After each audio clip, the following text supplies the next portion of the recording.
"Open up, Mr. Morrison. Your wife's under arrest." The pounding on our front door shook the whole house so hard I thought the glass would shatter. Coffee splashed across my kitchen counter as I rushed to the window. 2 patrol cars sat in our driveway, red and blue lights painting our quiet neighborhood like a crime scene. My wife, Rita, was already walking to the door in her bathrobe, completely calm. After 18 years of marriage, I knew that look. She wasn't worried. She was amused. "What's the charge, officers?" she called out. "Electrical violations, ma'am. Running an illegal business from your residence." Behind those 2 young cops stood Constance Piton, our psycho HOA president, grinning like Christmas morning. 6 months of harassment had led to this moment.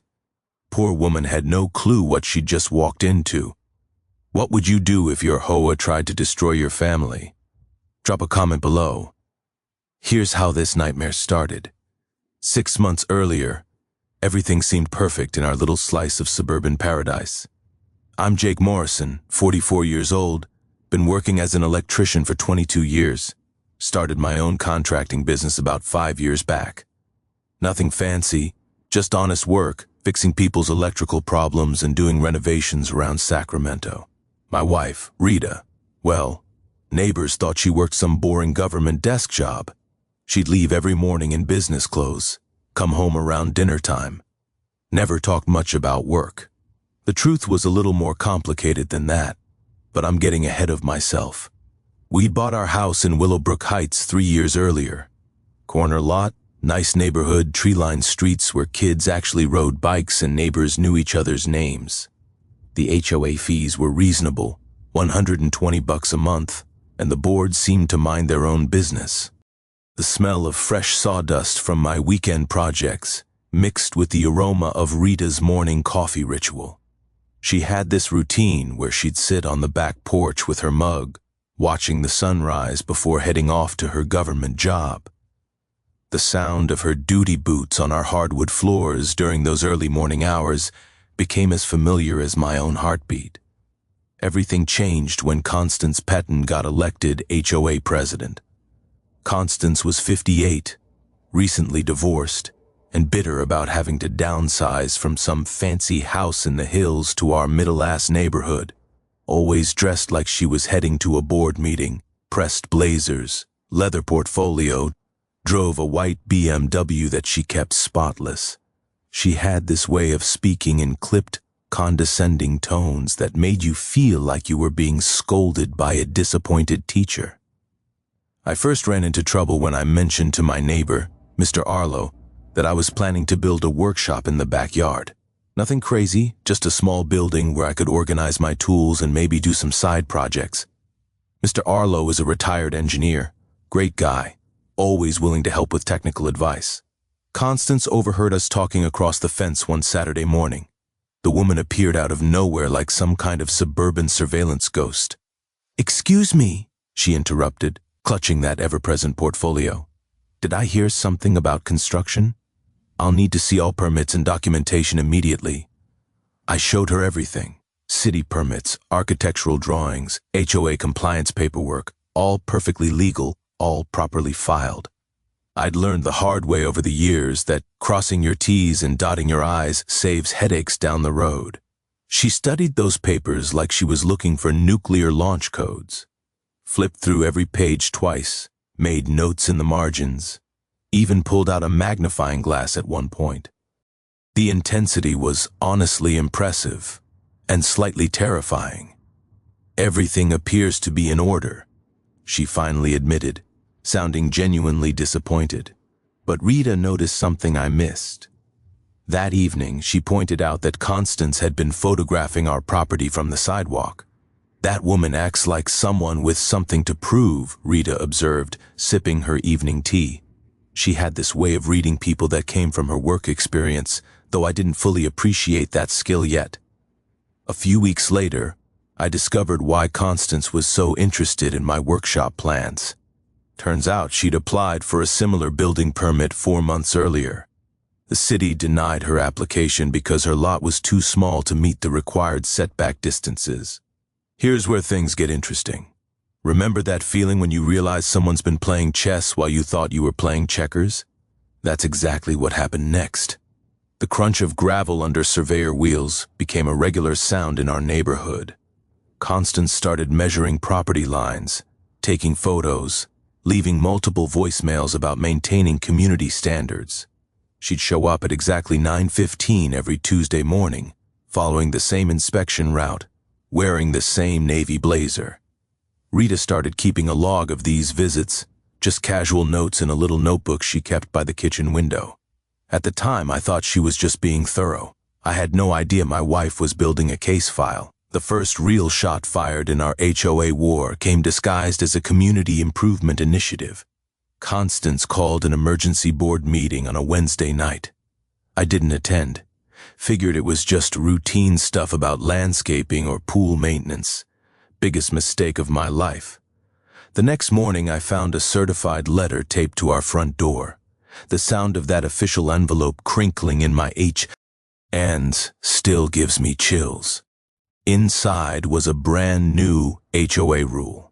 Any structure over 100 square feet now required aesthetic committee approval before construction. My workshop, 120 square ft, already built, completely legal when I constructed it. But according to this new rule, I was in violation. $500 fine, 48 hours to comply. I called my buddy Dave, who dealt with HOA disputes before. He laughed when I explained the situation. Jake, they can't just change rules after the fact.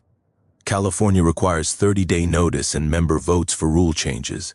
Any lawyer would tear this apart. That's when the real twist hit me. I discovered the aesthetic committee consisted of exactly 3 people. Constance, her sister Margaret, and Mrs. Kowalski, who owed Constance money from some failed investment scheme. The smell of diesel fuel and morning dew became my new reality as Constance showed up every Tuesday at 9:15 a.m. sharp. She'd measured distances to my workshop with a surveyor's wheel like she was planning a military invasion. The crunch of gravel under those wheels echoed through our peaceful neighborhood. Rita found me in the garage that evening reading the violation notice for the 10th time. They can't just retroactively punish you, she said, leaning against the doorframe. Document everything, dates, times, photos. Patterns of selective enforcement can violate equal protection laws. I stared at her. How do you know legal terminology like that? Government work? She shrugged. You pick things up. That weekend, I started digging deeper. Found 4 other similar structures in our neighborhood. All built in the past year without any committee review. All mysteriously approved through normal permits. But here's where it got interesting.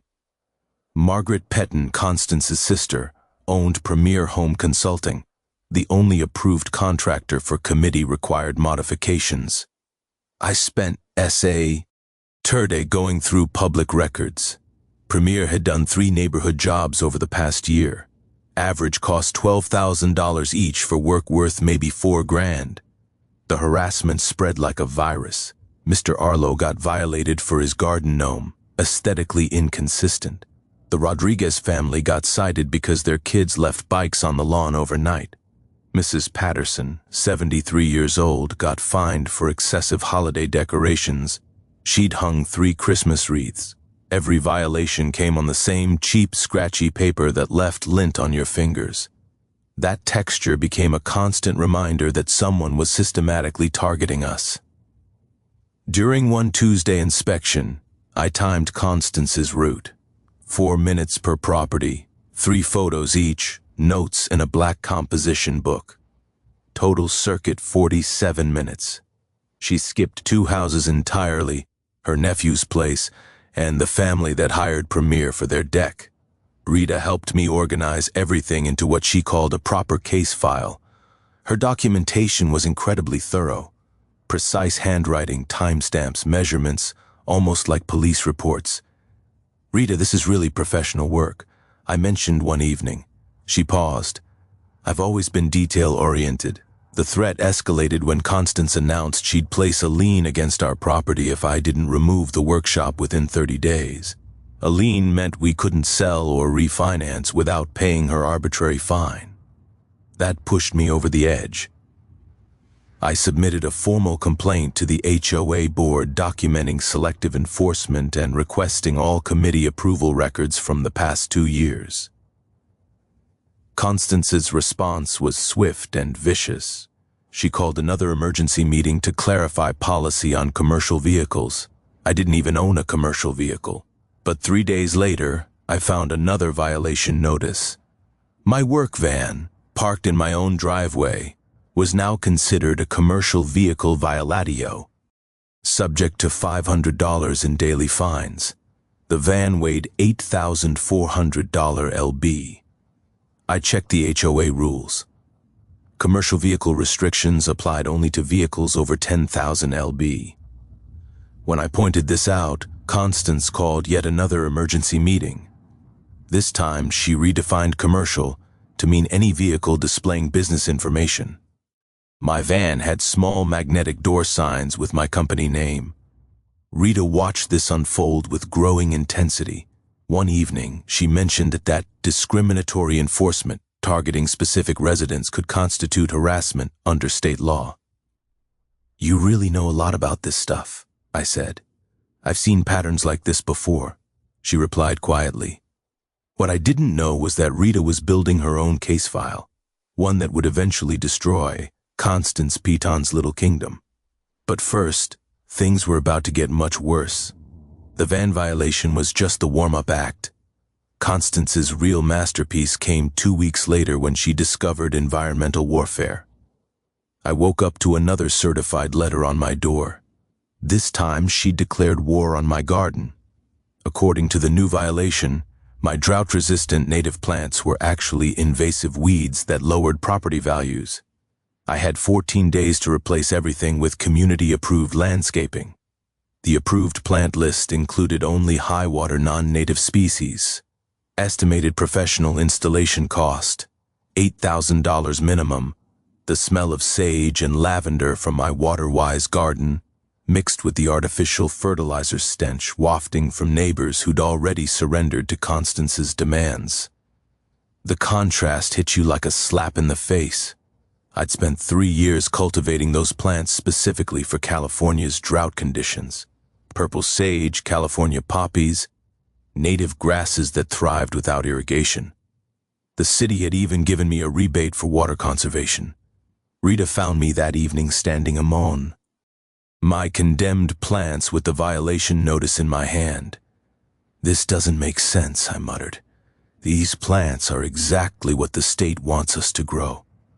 Rita nodded thoughtfully. "California law actually prohibits HOAs from banning drought-resistant landscaping. It's part of the state water conservation mandates." I looked at her sharply. "How do you know that?" "I read the news," she said, but something in her tone suggested more. That weekend, I dove into research mode. Rita was absolutely right. I remembered reading about this in some legal newsletter years back. HOAs couldn't override state environmental laws, no matter what their little rule book said. Any association trying to ban water-wise landscaping was violating state regulations. I filed a complaint with the county water district on Monday morning. By Wednesday, they'd opened an investigation into Willowbrook Heights landscaping policies. But the real twist came when I started following the money. Premier Landscaping Solutions, the only vendor on the approved contractor list, was owned by Marcus Piton, Constance's brother-in-law.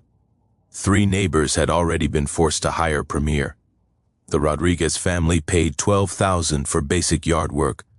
Mrs. Arlo spent $15,000 on plants that died within 6 months.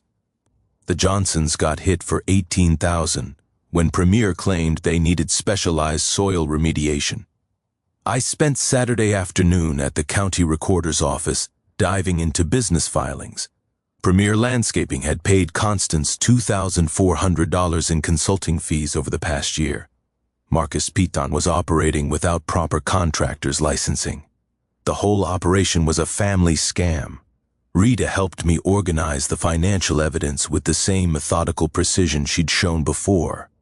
Her ability to spot patterns in the documentation was impressive, almost like she'd done this kind of investigation professionally. "Rita, you're really good at this."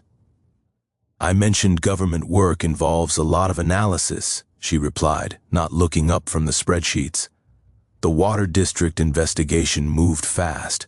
Within 2 weeks, they determined that Willowbrook Heights was violating 3 different state environmental regulations. The HOA faced potential fines of $50,000. Constance's response was pure panic disguised as authority. She issued 23 landscaping violations in a single day, targeting anyone with native plants, xeriscaping, or water-efficient irrigation. The neighborhood erupted in fear. People started preemptively hiring premier landscaping just to avoid harassment. Marcus was booked solid through Christmas, charging premium prices for substandard work. But Constance wasn't done. She escalated to psychological warfare. I started noticing her at my job sites. She'd park across the street taking photos while I worked on electrical installations. When homeowners asked about the woman with the camera, I had to explain that my HOA president was stalking me. "Mrs. Morrison," she told one client, "I'm investigating possible safety violations. Your contractor might not be following proper procedures." The texture of my phone buzzing constantly became a new source of stress. Clients calling to ask about safety concerns. Potential jobs being canceled because someone had heard things about my work quality.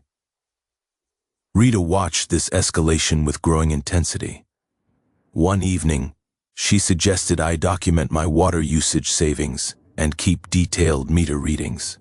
"Why?" I asked. "Evidence," she said simply. "Pattern documentation is crucial in these situations." "Rita, you sound like you've handled cases like this before." She paused, choosing her words carefully. "I've seen how investigations work. Documentation wins battles." The harassment campaign reached its peak when Constance threatened to call city inspectors unless all LAN de-scaping violations were resolved within 7 days. That's when Rita's demeanor changed completely.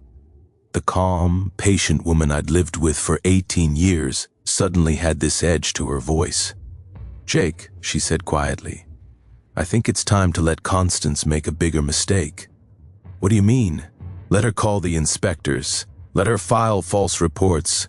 Give her enough rope." I didn't understand what Rita meant at the time, but I was about to learn that my wife had been playing a much longer game than I'd ever imagined. Constance took the bait beautifully. 3 days after our landscaping deadline passed, she made her biggest mistake yet. The rumble of a diesel engine in my driveway at 7 a.m. jolted me awake. Through the bedroom window, I watched a city inspection truck parked behind my work van. The smell of exhaust mixed with my morning coffee as I rushed to get dressed. 2 men in hard hats approached my front door. Behind them, Constance stood on the sidewalk with her ever-present portfolio, practically vibrating with anticipation. "Mr. Morrison, we're here about reported electrical code violations and possible commercial zoning infractions." My heart sank. She'd actually done it. Called in false complaints to city officials. But here's where her plan backfired spectacularly. The lead inspector was Tom Rodriguez, a guy I'd served with in the National Guard 15 years earlier. He recognized my work immediately. "Jake Morrison." Tom grinned, shaking my hand. "Heard you were doing good work out here. Mind if we take a look at this workshop everyone's talking about?" Tom and his partner spent 40 minutes going through my shop, with fine-T exceeded code requirements in every category. "This is textbook electrical work," Tom announced loudly enough for Constance to hear. "Mind if I get your card? Got some projects coming up." Constance's face went through several shades of purple. She'd expected to watch city officials shut down my operation. Instead, she got to see me receive a professional endorsement. That's when I realized something I should have learned years earlier from my military days. Filing false reports with government agencies is a criminal misdemeanor in California. Constance had just crossed the line from civil harassment into potential criminal territory. Rita met me in the kitchen after the inspectors left. She'd been watching the whole interaction from the window. "How do you feel about Mrs. Petton's latest move?" she asked. Furious, I admitted. She wasted city resources, lied to officials, tried to damage my business reputation. Rita nodded slowly. "Document everything. False reporting to government agencies creates criminal liability." I stared at her. "Rita, how do you know criminal law?" "I've picked up things over the years," she said, but her tone was different now, more authoritative. Constance's humiliation with the city inspector should have ended things. Instead, it triggered her complete breakdown of judgment. She filed a complaint against Tom Rodriguez with the city manager, claiming he was inadequately thorough and possibly corrupted by his relationship with me. She demanded a state housing authority investigation into our entire neighborhood. The sound of Constance's heels clicking rapidly on pavement became a daily soundtrack. Her obsessive behavior escalated beyond anything I'd seen before. She started measuring property lines multiple times per day, taking hundreds of photos, leaving voicemails at City Hall demanding proper oversight. Rita began keeping detailed logs of every interaction. Her documentation was incredibly professional. Times, dates, exact quotes, behavioral observations, almost like police incident reports. Meanwhile, the community was fighting back. Mr. After Arlo called an informal neighborhood meeting at his house. Then families showed up with their own violation stories. Mrs. Patterson brought documents her late husband had kept from his time on city council. According to municipal law, she explained, HOA boards can't override city code enforcement. What Constance is doing violates separation of authority. The Rodriguez family presented a timeline showing how violations had targeted minorities and working-class families almost exclusively. The pattern was obvious and ugly, but Constance wasn't done spiraling. She hired what she called a private investigator to research neighborhood families. Turns out this investigator was her nephew, Danny, 22 years old, no license, no training. His investigation consisted of social media stalking and taking photos from his car. When I discovered Danny had been photographing children at the neighborhood playground, Rita's entire demeanor changed. For the first time in our marriage, I saw something cold and dangerous in her eyes. Photographing minors without parental consent can constitute stalking under state law, she said quietly. Rita, that's very specific legal knowledge. She met my gaze directly. Some things you don't forget. Constance's financial pressure tactics reached new extremes. She increased HOA fees by 40%, with only 30 days' notice, claiming enhanced security and maintenance needs. In reality, she was funding Danny's stalking operation and Marcus's landscaping monopoly. 7 families filed formal complaints with the state HOA regulatory board. Mrs. Patterson threatened a lawsuit based on her late husband's municipal law expertise. That's when Constance made her final fatal mistake. She called the sheriff's department claiming suspicious electrical activity and possible fire hazards at our property. She demanded immediate response and full investigation. What she didn't know was that dispatch automatically routed emergency calls about electrical hazards to the county sheriff's training division, Rita's division. The call came in at 6:47 a.m. on a Tuesday morning. Rita's work phone buzzed on the nightstand. I was already up making coffee when I heard her answer with her professional voice. Morrison here. A pause then. Electrical emergency. At what address? Another pause. Longer this time. My address? Are you certain? I turned around to see Rita sitting up in bed, fully alert despite being awakened from deep sleep. Her tone had shifted into something I'd never heard before. Command authority. Who specifically requested immediate response? She asked. Through the phone, I could hear the dispatcher explaining that a Constance Piton had filed an emergency report claiming dangerous electrical activity and potential fire hazards requiring immediate law enforcement response. Rita was quiet for several seconds. When she spoke again, her voice was ice cold. Dispatch, this is Sheriff Morrison. I'm going to handle this personally. Send Officers Martinez and Thompson to my residence for follow-up. Sheriff Morrison. The words hit me like a freight train. Rita, I managed to croak. She looked at me, and for the first time in 18 years of marriage, I saw my wife clearly. Not Rita, the government worker. Sheriff Rita Morrison. I was going to tell you, she said quietly, but this works better. Tell me what that I've been building a criminal case against Constance Piton for the past 6 months. My coffee mug slipped from my hands, shattering on the kitchen floor. The smell of spilled coffee mixed with the scent of Rita's duty gun oil, an odor I'd never consciously noticed before, but suddenly realized had always been there. You're the sheriff, I said stupidly. County sheriff, she confirmed. 18 years in law enforcement, the last 3 running the training academy, the officers coming here. I trained them both last month. That's when everything clicked. Rita's legal knowledge, her documentation skills, her calm under pressure, her strategic thinking. The sound of patrol cars pulling into our driveway interrupted my mental recalibration. Rita stood up, moved to our bedroom closet, and pulled out her duty uniform. In 3 minutes, she'd transformed from my government worker wife into Sheriff Rita Morrison. Jake, I need you to stay calm, she instructed, strapping on her duty belt. Constance just escalated this into criminal territory. Filing false emergency reports is a felony when it involves claims of immediate danger. Why didn't you tell me? Because I needed documentation of her harassment pattern without any suggestion that we were building a law enforcement case. If she'd known my profession, she'd have been more careful. Rita walked to our bedroom window and looked down at the patrol cars. Officers Martinez and Thompson were approaching our front door with Constance hovering behind them like a vulture. She has no idea what she just walked into, Rita said. The doorbell rang. Mrs. Morrison, came the voice through the door. Sheriff's Department, we have reports of electrical violations. Rita looked at me. Ready to end this? I nodded, still processing the fact that I'd been married to the county sheriff for 3 years without knowing it. Rita opened the door in her full uniform.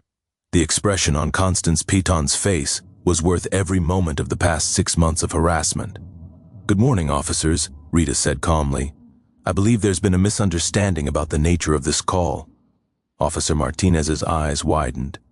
Sheriff Morrison, we didn't know this was your residence. Yes, Martinez, and I think Mrs. Petten has some explaining to do about filing false emergency reports. The color drained from Constance's face so fast, I thought she might faint. The next 2 hours changed EV. Everything in Willowbrook Heights forever. Rita invited officers Martinez and Thompson inside for coffee, while Constance stood frozen on her front porch like a malfunctioning robot. The sound of her rapid breathing was audible from 10 feet away. Officers, Rita began, settling into her kitchen chair in full uniform. Mrs. Petten has been conducting a systematic harassment campaign against my family for the past 6 months. What she filed this morning constitutes a false emergency report. Officer Thompson opened his notepad. Sheriff, do you want to press charges? Not yet, Rita replied. I want to show you something first. She disappeared into our home office and returned with 3 thick file folders. When she spread them across our kitchen table, I realized I'd been watching a criminal investigation unfold without knowing it. Jake, Rita said, remember all those times I suggested documenting things? All those questions about legal procedures? I've been building a case file. The documentation was incredible. Time-stamped photographs of every violation notice, audio recordings of Constance's threats, all perfectly legal under California's one-party consent law. Financial records showing the kickback scheme with Premier Landscaping. Video evidence from our security cameras showing Danny's attempted break-in. Sheriff, Martinez said, reviewing the evidence. This is felony harassment, fraud, and conspiracy. Rita nodded. Mrs. Petten escalated to filing false emergency reports. That's where this becomes criminal, rather than civil. Through our kitchen window, we could see Constance pacing on the sidewalk, talking rapidly on her phone. The texture of panic was written all over her body language. What's the plan? I asked. Rita's smile was colder than January. We're going to let her hang herself completely. Over the next week, Rita coordinated with multiple agencies. The district attorney, Nay's white-collar crime division, opened an official investigation. the State Contractor Licensing Board began auditing Marcus Peaton's business. The County Water District imposed fines on the HOA for violating environmental regulations. But Rita's masterpiece was community organization. She met quietly with affected families, explaining their legal rights and helping them document damages. Mr. Arlo contributed his engineering expertise, proving that all of Constance's violations were actually compliant with code. Mrs. Z. Patterson provided historical HOA documents showing how Constance had systematically changed rules to benefit her family's businesses. The Rodriguez family documented the discriminatory enforcement pattern, showing how violations targeted minorities and working-class families at 3 times the rate of other residents. "This isn't just harassment," Rita explained during one evening meeting at our house. "It's a racketeering operation using HOA authority to extort money from residents." I watched my neighbors transform from scared victims into organized plaintiffs. Rita taught them proper documentation techniques, legal terminology, and their rights under both state and federal law. But she saved the best strategy for last. "We're going to let Constance call another emergency meeting," Rita announced. "She's going to demand immediate action against our family. She's going to make threats, and she's going to do it all in front of witnesses, media, and law enforcement." "How can you be so sure?" Mrs. Patterson asked. Rita's smile was predatory. "Because I know her psychological profile. Narcissistic personality combined with financial desperation creates predictable behavior patterns. When cornered, she'll escalate rather than retreat. The honey trap was elegant in its simplicity. We'd let Constance believe she was winning by not immediately challenging her. Latest violations. We'd encourage her to make bigger mistakes while documenting everything for criminal prosecution." Rita arranged for the local newspaper to attend Constance's next emergency meeting. She coordinated with the district attorney's office to have investigators present. She even suggested that Constance invite city officials to witness her evidence against our family. "Won't she be suspicious about all these people showing up?" I asked. "Narcissists love audiences," Rita explained. "She'll think it's validation." The plan required one more week of patience, one more week of letting Constance think she was destroying us while she actually destroyed herself. Rita took her first vacation day in 3 years. "Personal legal matter," she told her department. That weekend, she sat on our back porch with her morning coffee, watching the sunrise like she always had. But now I understood the calculating intelligence behind those quiet moments. "Rita," I said, joining her with my own mug, "remind me never to get on your bad side." She laughed, the first genuinely relaxed sound I'd heard from her in months. "Jake, you're about to watch someone learn why you should never mess with a cop's family." The smell of fresh coffee mixed with the scent of my condemned sage plants. In 1 week, Constance Peaton was going to discover that some battles can't be won. Constance's desperation reached new heights over the next week. The woman who'd once maintained her pressed blazer facade was now showing visible cracks in her armor. Monday morning brought a knock at my door from a man claiming to be an electrical safety inspector. He wore no uniform, carried no official credentials, and spoke with a thick accent that suggested English wasn't his first language. "I need to inspect your workshop for code violations," he announced. I asked for his licensing information. He produced a handwritten Buzzin' S card with a phone number that went straight to voicemail. Rita, still maintaining her civilian cover, watched this interaction from the kitchen window. Later, she ran the man's license plate. Turned out he was Danny Petton's friend, an unlicensed handyman who'd been hired to find violations that didn't exist. Tuesday brought a new low. I discovered someone had planted dead vegetation near my drought-resistant garden during the night.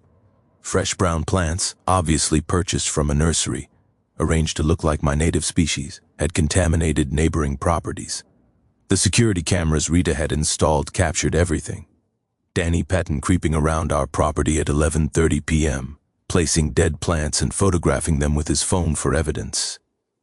That's criminal trespass, vandalism, and attempted evidence tampering, Rita noted, reviewing the footage. Kids looking at felony charges. Wednesday escalated to attempted breaking and entering. Our motion sensors triggered at 2:47 a.m., flooding the workshop with harsh white light. The cameras caught Danny trying to plant what appeared to be electrical hazards, loose wire connections, exposed junction boxes, overloaded circuits. The kid wasn't just documenting fake violations anymore. He was creating them. Rita watched the footage with professional detachment. Evidence tampering, burglary, conspiracy to commit fraud. He's building his own prison sentence. I wanted to call the police immediately. Rita counsel-addled patience. We arrest him now. We get small charges. We let Constance keep escalating. We get the whole conspiracy. The psychological pressure was intense. The smell of fear sweat seemed to permeate our entire neighborhood as more families received harassment. 3 more households had been forced to hire Premier Landscaping just to stop the violations. Thursday brought financial warfare. Constance delivered a handwritten invoice for $2,847 in accumulated violation fees, threatening foreclosure if payment wasn't received within 15 days. The invoice included charges for inspector costs and administrative time and community impact assessments, all complete fiction. But Rita had been expecting this move. California law requires specific procedures for HOA liens, including formal hearings and proper notice periods. Constance had followed none of them. She just handed us evidence of attempted extortion. Rita observed Friday was when Constance completely lost her mind. I was working at a client's house when she appeared, parking across the street and taking photos of my van, my tools, my work. When the homeowner asked about the woman with the camera, Constance introduced herself as an investigative consultant, looking into safety violations by unlicensed contractors. The texture of humiliation was rough against my skin, as I had to explain to a paying customer that my HOA president was stalking me. But Saturday was when things got truly ugly. I returned home to find Constance standing in my backyard measuring distances with her surveyor's wheel while talking on her phone. Yes, I'm documenting unauthorized modifications to the electrical system, she was saying. Possible fire hazard, definite code violations. She was trespassing on my property while filing another false report with the city. Rita appeared behind me, still in civilian clothes, but radiating authority I'd never noticed before. Mrs. Pettin, she called out calmly, you're on private property without permission. Constance spun around, clutching her phone and surveyor's wheel like weapons. I'm conducting an official HOA inspection, she sputtered. HOAs don't have authority to enter private property without consent, Rita replied. You need to leave immediately. You can't tell me what to do. I'm reporting both of you for obstruct. Ion. Rita's smile was arctic. Report away, Mrs. Pettin. I'll be interested to see how that works out for you. That evening, Rita showed me the complete scope of evidence we'd gathered. 6 months of systematic documentation had created an airtight criminal case. Harassment, stalking, fraud, conspiracy, filing false reports, attempted extortion, evidence tampering, and criminal trespass, she listed, plus civil violations of fair housing laws and fiduciary duty. How long could she get with her pattern of behavior and financial motivation? 3 to 5 years if prosecuted fully. The sound of my phone buzzing interrupted our conversation. Text message from an unknown number. Stop interfering with HOA business or face consequences. Rita looked at the message and shook her head. She just added criminal intimidation to the charges. Sunday morning, Constance called an emergency HOA meeting, claiming our family posed an imminent danger to community safety and demanding immediate property seizure. Rita checked her watch. Right on schedule. The emergency meeting notice appeared on every door in Willowbrook Heights Sunday afternoon. Constance had outdone herself with drama and urgency. Immediate community safety threat. The notice screamed in all caps. Emergency meeting Monday, 7 p.m., Community Clubhouse. Mandatory attendance for all residents. Ye. The notice detailed alleged criminal electrical activity, environmental contamination, and ongoing safety violations at our property. It demanded an immediate vote for property seizure under emergency powers that didn't actually exist in our HOA bylaws. Rita read the notice with professional interest. She's going full scorched earth. Should we be worried about Constance? No. About what she's about to do to herself? Absolutely. Monday evening, 23 residents packed into our community clubhouse, the largest HOA meeting attendance in neighborhood his. Tori. The smell of stale coffee and industrial carpet filled the small room as people found seats on folding metal chairs. Constance arrived 30 minutes early, setting up what looked like a courtroom. She'd arranged a table at the front with multiple file folders, a laptop projector, and a stack of papers thick enough to be a phone book. Marcus Piton skulked near the back exit, clearly uncomfortable about being in the same room as his victims. Danny sat in the corner with a video camera, supposedly documenting the meeting for legal purposes. Rita and I took seats in the back row. She was still maintaining her civilian cover, wearing a simple sweater and jeans, but I could see the tactical awareness in how she'd positioned herself, clear sight lines, easy access to exits, optimal viewing angle. Constance called the meeting to order at exactly 7:00 p.m. Ladies and gentlemen, we face an unprecedented threat to our community safety, she began, her voice shrill with false authority. The Morrison family has been operating an illegal business, violating environmental regulations and endangering every resident of this neighborhood. She started her presentation with obviously doctored photos showing electrical connections that didn't exist in my workshop. She claimed my native plants were emitting dangerous toxins that could harm children and pets. She produced a fake fire department inspection report recommending immediate property condemnation. The performance was impressively delusional. Mr. Arlo raised his hand. Mrs. Piton, I'm a retired electrical engineer. These photos show connections that violate basic physics. Your objection is noted. Constance snapped, ignoring the technical impossibility. Mrs. Patterson stood up. According to municipal law, HOAs cannot override city code enforcement or condemn private property. We have emergency powers, Constance insisted. No, we don't, Mrs. Patterson replied firmly. I have our bylaws right here. The room's energy shifted as residents realized they were watching someone completely detached from reality. Rita had prepared me for this moment. She'll escalate when challenged, she'd predicted. Narcissists can't handle contradiction. Sure enough, Constance's voice rose to near screaming levels. I don't care what you think the rules are. I am the president of this HOA. The Morrison family is a threat to property values, community safety, and neighborhood standards. The Rodriguez family presented their timeline documenting discriminatory enforcement. Other residents shared their own harassment stories. The pattern was obvious and damning, but Constance wasn't listening anymore. She'd entered what Rita later described as complete psychological break territory. You're all being manipulated, she shrieked.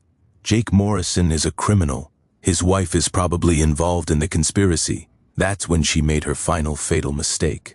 I'm calling the sheriff's department right now, she announced, pulling out her phone. I'm reporting all of you for obstruction and conspiracy.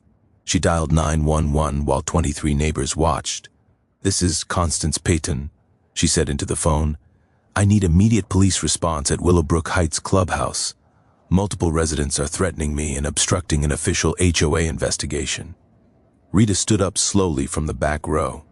The room fell completely silent except for the hum of fluorescent lights overhead. Mrs. Payton, Rita said, her voice carrying new authority. I think there's been a misunderstanding about police involvement. She walked forward with calm, measured steps while residents turned to watch. Even Constance stopped mid-sentence in her phone call. You see, Rita continued, reaching into her purse. I am the police. She produced her sheriff's badge, holding I. Tee up for everyone to see. I'm Sheriff Rita Morrison, and this meeting is now evidence in a criminal investigation. The sound of Constance's phone clattering to the floor echoed through the silent clubhouse. Her face went through several shades of purple before settling on ash gray.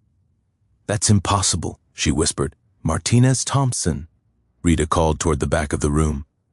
Two uniformed officers entered the clubhouse. I hadn't even noticed them arrive. "Yes, ma'am," Officer Martinez responded. "Please inform Mrs. Petton of her rights under Miranda. She's under arrest for filing false police reports, harassment, and conspiracy to commit fraud." The clubhouse erupted in whispers and gasps as Officer Thompson approached Constance with handcuffs ready. "You have the right to remain silent," he began. "No!" Constance screamed, backing against the wall.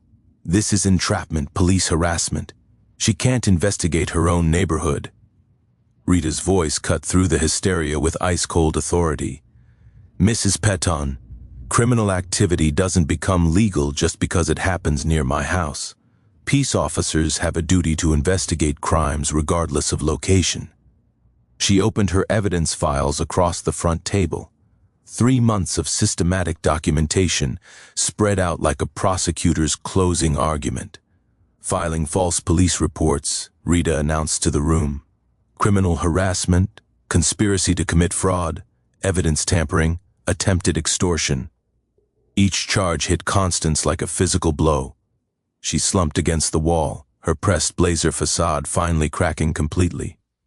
"Ladies and gentlemen," Rita continued, "this is video evidence of Mrs. Petton's nephew attempting to plant fake electrical violations in our workshop.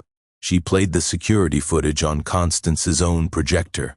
23 neighbors watched Danny Petton creeping around our property at 2:47 a.m., carrying tools and creating fake hazards. That's criminal trespass and evidence tampering," Rita explained. "Both felonies under California law." Marcus Petton panicked. He jumped up from his back row seat, pointing at Constance like a drowning man grabbing at a life preserver. "She paid me to do it," and he blurted out, "The landscaping thing was her idea. She made me give her kickbacks from every job." "Marcus, shut up!" Constance shrieked, but the damage was done. Rita nodded to Officer Martinez, who began reading Marcus's rights as well. "Mrs. Petton also attempted to bribe residents," Rita continued, producing audio recordings. "Here's her offering to settle violations for $15,000 in exchange for dropping complaints." Constance's voice played through the clubhouse speakers, clear as day, attempting to extort money for fake community improvements. "That's attempted extortion," Rita announced. "Another felony." The final evidence bomb was financial records. Rita spread bank statements across the table showing Constance's kickback payments, the missing HOA funds, and the fraudulent contractor licensing. $47,000 in embezzled community funds, Rita said, plus additional damages from forced payments to unlicensed contractors. Mr. Arlo stood up, his engineering credentials finally getting the respect they deserved. "Sheriff Morrison, what can we do to help with prosecution?" Mrs. Patterson raised her hand. "I have additional documentation from my late husband's municipal law files." The Rodriguez family offered their timeline of discriminatory enforcement targeting minority residents. One by one, every family that Constance had harassed stepped forward with evidence, witnesses, and testimony. Rita coordinated the community response with military precision. "I need sworn statements from anyone who received violations, paid illegal fees, or witnessed harassment. Officer Thompson will take your information." When the local news reporter arrived, Constance had invited Channel 8 to witness her triumph over the Morrison family. Instead, reporter Sarah Kim got the biggest story of her career. This is Sarah Kim reporting live from Willowbrook Heights, where the county sheriff has just arrested the HOA president for what appears to be an elaborate fraud and harassment scheme. Constance made one final desperate attempt to control the narrative. "She's abusing her authority," she screamed at the camera. "This is police corruption. She can't arrest someone for HOA business." Rita faced the news camera with professional calm. Mrs. Piton has been systematically harassing residents, filing false police reports, and operating a fraudulent contracting scheme. Criminal behavior doesn't become acceptable when it happens through an HOA. The handcuffs clicked onto Constance's wrists with a satisfying metallic snap. The sound of her pearl necklace breaking and scattering across the floor provided the perfect soundtrack to her downfall. Marcus Petton was arrested for contractor fraud and conspiracy. Danny got charged with criminal trespass, evidence tampering, and stalking. As the three conspirators were led away in patrol cars, the neighborhood erupted in spontaneous applause. "All pending violations are hereby voided," Rita announced to the cheering crowd. "The illegal fee increases are reversed. Your HOA funds will be recovered and distributed to affected families." Mr. Arlo was elected interim HOA president by unanimous voice vote. His first official act was reducing fees back to the original $120 per month. Mrs. Patterson suggested a community barbecue to celebrate. The Rodriguez family offered to organize childcare so parents could attend the legal proceedings. Rita holstered her badge and put her arm around my shoulders. "How does it feel to be married to the county sheriff?" I asked. "Shh." He grinned. "How does it feel to be married to a woman who just took down the neighborhood terrorist?" The smell of fresh air mixed with the sound of children's laughter as families emerged from 6 months of fear. Justice, it turns out, tastes like victory and smells like freedom. 6 weeks later, Willowbrook Heights looked like a completely different neighborhood. The emergency HOA election was held on a Saturday morning in Mr. Arlo's backyard. 42 residents attended, double our usual voter turnout. Mr. Arlo was officially elected president. Maria Rodriguez became treasurer, and Mrs. Patterson accepted the role of community liaison for municipal affairs. The new board's first official meeting lasted 15 minutes. They reduced fees to the original $120 monthly rate, voided all of Constance's discriminatory rules, and established a transparent complaint process with independent mediation. Constance Piton received 18 months probation, 200 hours of community service, and a lifetime ban from serving on any HOA board in California. Her community service assignment: picking up litter in public parks while wearing a bright orange vest. Marcus Payton paid $15,000 in fines and had his contractor's license permanently revoked. Danny got probation plus mandatory anger management counseling. The court ordered all embezzled funds returned to residents with damages and interest. Each affected family received an average of $800 plus attorney fee reimbursements. But the real victory was what we built with that recovered money. The new playground equipment was designed by neighborhood kids and installed by volunteer residents. My electrical work provided safety lighting and power outlets for community events. Mr. Arlo's engineering expertise ensured everything exceeded safety standards. Rita suggested creating a drought-resistant community garden with educational signage about California water. Conservation. Mrs. Patterson organized weekly gardening classes for kids and seniors.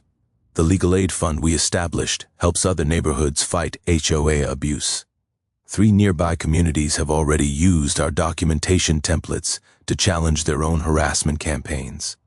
Our annual scholarship program awards $2,000 each year to graduating seniors who demonstrate community service.